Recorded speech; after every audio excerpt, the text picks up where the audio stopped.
Hello everybody, my name is Sedo and welcome to the channel. This week we're talking about Season 2 Episode 8 of Severance, Sweet Vitriol. I am very excited to really just enjoy these last couple weeks of the season. It's been a wild ride. It's going to be a major spoiler zone, so if you haven't seen Season 2 Episode 8 of Severance, Sweet Vitriol, please go watch it, come back, and we can discuss. My theories for this week's episode at a staggering 37 minutes, one of the shorter episodes of Severance, I believe. I think it is going to be a Cobel story. We're going to get some info about her, see where she's been, what she's been up to. I don't think there's going to be a lot of flashbacks. As for overarching kind of narratives this season, I think Helena will have Mark's baby. At some point, I think there's going to be some kind of cliffhanger reveal with that. That's just what I'm thinking and what I'm feeling based on how this season's kind of unfolded. So we'll see how that plays out. Get your theories and comments down below for this episode and for the next and the final episodes before the season ends. I'm pretty excited, so let's get stuck into Season 2, Episode 8 of Severance, Sweet Vitriol. And that's a wrap, ladies and gentlemen. What an episode that was. A lot of discoveries were in fact made in Season 2, Episode 8, Sweet Vitriol.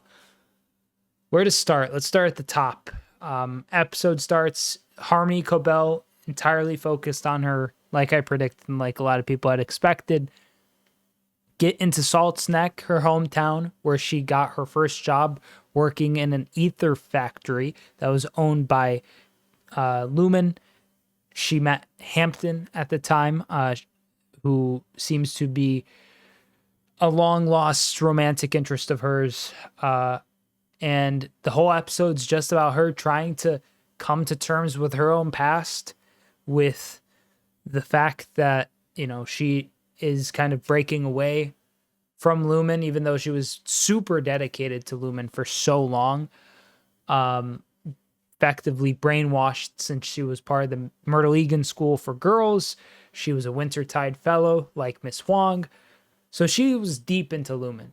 But this episode does a lot more than just reveal that Harmony Cobel has, you know, this deep kind of pain that's attached to Lumon because the ether factory, and we see that ether as a substance is being used as a drug by people in Salt's Neck, including Hampton, her former love interest. But the biggest revelation, the one that everyone surely wants to talk about, is the fact that Harmony Cobel is the inventor of the Severance chip. Who would have thought, right? It's insane. It makes a lot more sense now. Her unabashed loyalty to the company to some extent, up until she got fired and everything. Because if she is really the person behind this tech, and, you know, obviously she seems to have gone through this experience where she was in this Myrtle Eagan School for Girls. She got brainwashed there, indoctrinated, and that led to her basically into, you know, going to school.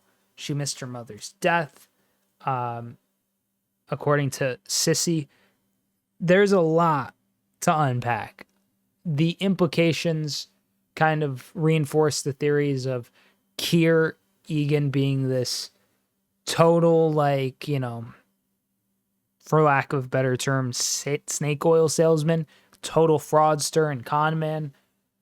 And I mean, at this point, the Severance chip is Harmony Cobel's work in my eyes entirely. And this totally kind of recontextualizes a lot of what is kind of going on there. Because if she's working for Lumon at a set period, Harmony Cobel, that means that she developed this chip likely while she was still studying at the Myrtle Eagan School for Girls, or post that in college. Maybe she got some support from Lumon to go to school. There's a lot to consider, but what we do know is she made the chip. She wants credit. She feels robbed. She probably feels like the fact that not just her family, but her whole town as she knew it was destroyed by lumon and this ether factory, which is basically just like this drug that locals of the community are addicted to and are getting high on. This community is totally ravaged by this black market substance that once existed through this factory. Now it's gone, obviously kind of reflective of America. But on top of that, their whole because we know lumon does a lot, right? Allegedly. We don't know the full scope of lumon.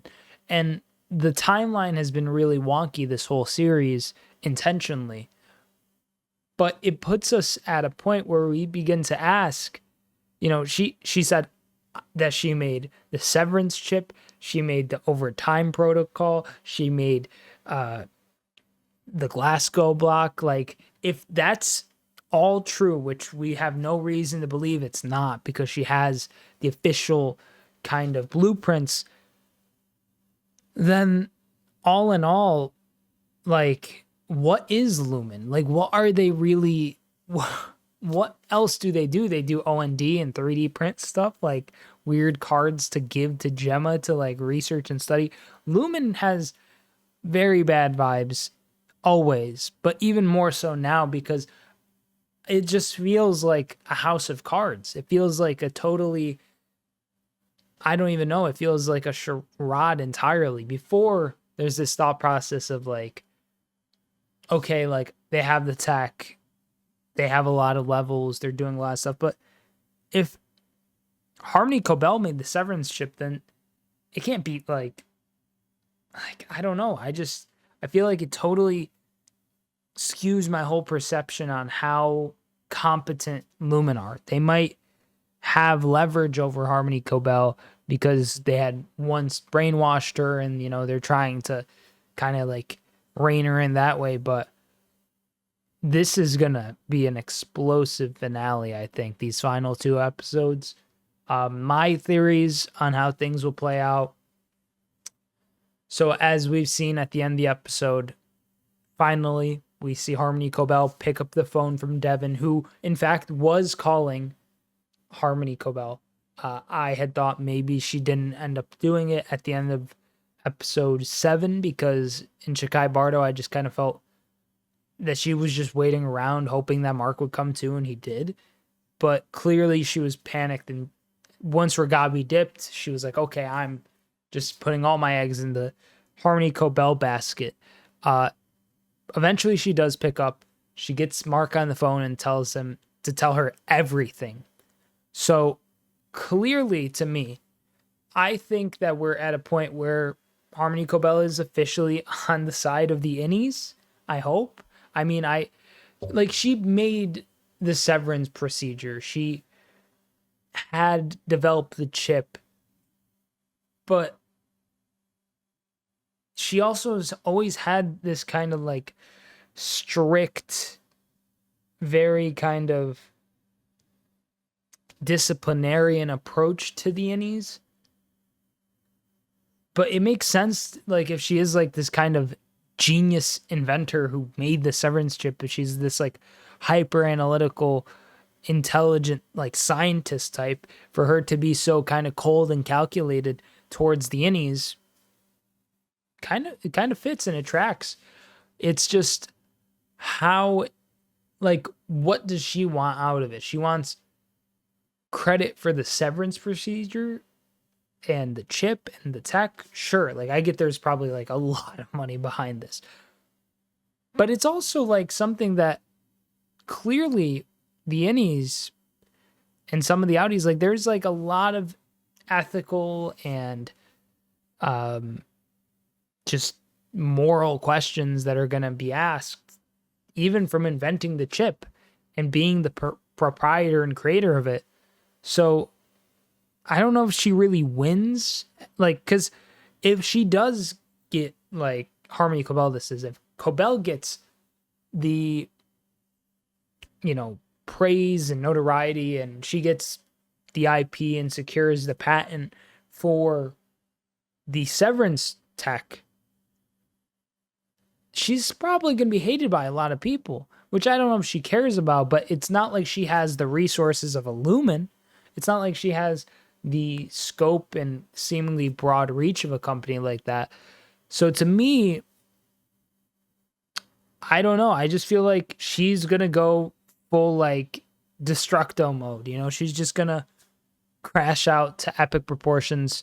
But I'd love to see what you have to say, because this really puts like a lot of things just on its head. Cobel will definitely help the innies, I think, but I think we'll see Helly's innie die, quote unquote, because they're just going to turn her off, I think. But is there a way, like, what, like, can Cobel help bring back Helly's innie eventually? What's going to happen with all that? Obviously, Helena wouldn't want her innie to be out there, but just throughout the whole episode, all I thought about was, man, how are the innies gonna react to potentially finding out that Cobel is on their side and trying to help them? Because it would probably be just like such a huge warped reality. And Mark, you know, officially reintegrated. It's gonna be a wild couple episodes, man. I'm excited. Hope you are too. Comment down below with your thoughts and theories on this episode and the next episode. I believe it's called, let me see what it's called. Episode 9. Season 2, episode 9 is called The After Hours. Mark and Devin team with an ally, which, if you've just seen this episode, that clearly means Cobel. Helly investigates further.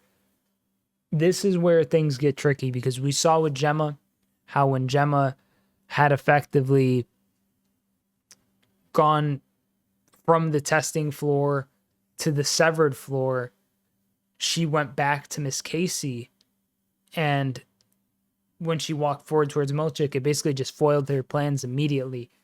What happens if Helly goes down the exports hall by herself, goes down, switches to Helena, and just realizes, uh-oh, my innie is making some progress with her own plots and ploys. I'm going to stifle them.